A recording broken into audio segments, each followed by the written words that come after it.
So I had two choices. I was going to go with a guy named Buck Simmons out of Georgia, or this Rodney Combs. So Rodney moved up here from Ohio. He was from Cincinnati. I called him. I said, look, this is a big deal. You know, it's an opportunity here. You know, Stacy's, you know, spending quite a bit of money, and we can get whatever equipment we want. He said, the only thing is we have to run Howe cars. Yeah. Well, that was my kind of, you know, the guys that I went and watched, and they were heroes to me, you know. And he said, we can work this into where we'll take Howe's dirt car program over. So here I am, 19 years old. I'm crew chiefing on Ed Howe's dirt cars that I watched this guy when I was like 12 years old, you know, and looked up to him.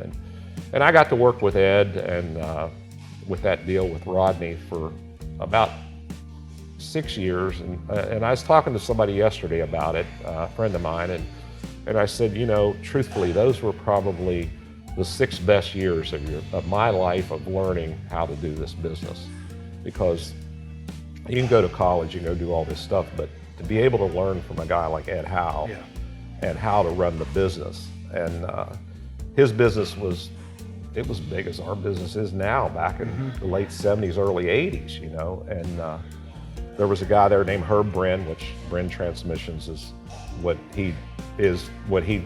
after he left Howe, he started Brin Transmissions, which he's out of that now, he's sold out. But Herb was the engineer at Howe's, and I've become really good friends with Herb, and still am. I mean, he's retired now, but I had a lot of good mentors. Yeah, you did. Your brother had some pretty big names drive his cars, didn't he? Yeah. Like he had Morgan Shepherd was in his car for a little bit. Morgan drove for us at the first NDRA show at Newport, Tennessee.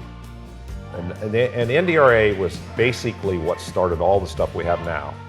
Like the traveling, late model 10,000s a win. You got to realize, we raced for 10,000 win in 1978. That's big bucks back then. Yeah. And we were at Newport, Tennessee. I remember being there, and we took Morgan there, Morgan Shepherd, and he was racing, which would be what the Infinity Series is today. It was the NASCAR Sportsman Series. Right. He was running at South Boston that weekend, and he said that we qualified in the daytime at Newport, Tennessee, and he said, I'll put it on the pole or outside pole because you didn't have to run a heat. Yeah.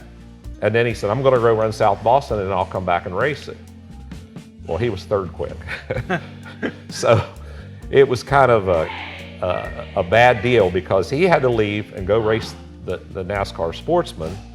And he said, find somebody to put in it and drive it in the heat, and I'll come back and race it in the feature. Well, that ain't easy to do. Right.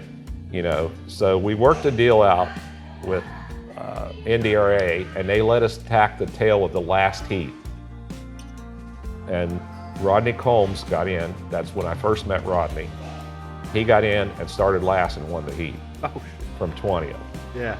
And that's how I kind of got hooked up with Rodney. And then Morgan come back, and my brother had to tell him, hey, you know, this guy made the race, but he's got to run the car because they won't let it switch back, you know. Yeah. And we ended up, if I remember right, the engine got hot or something, but we were running up front. And he had other big name drivers. Well, I called them big name drivers back in those days. A guy named Buck Simmons drove for him, and which Rodney Combs has been, you know, through NASCAR and all that, and still involved today with the die-cast business. He's the guy that kind of runs the die-cast business for these two cars. And I don't know, he had quite a few drivers over the years, but those were kind of the bigger names.